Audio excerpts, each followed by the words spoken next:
ဗုဒ္ဓဟောတယ်ချစ်နေလေစုမတောင်းနဲ့မုန်းနေလေကျိန်းစာမတိုက်နဲ့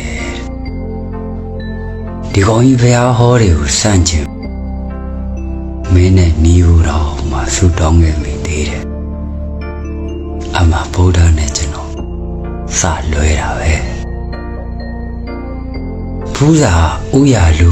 ဆိုရင်ရာဇဝေနဲ့ရကိုတတ်တာဘယ်ရှုံးမှမလဲတကယ်တော့ဘုရားဆိုတာနီးရလူဆိုသူမကိုယ်တိုင်ရပဲတတ်တည်ပြသွားခဲ့တာမမြဲခြင်းတရားကိုဟောထားတဲ့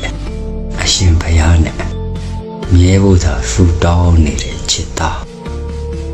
ဒီမှာတည်းကစလွဲပြီမို့ဒီငမိုက်သားချစ်ငရဲမှာပျော်ပျော်ကြီးခံဆိုတဲ့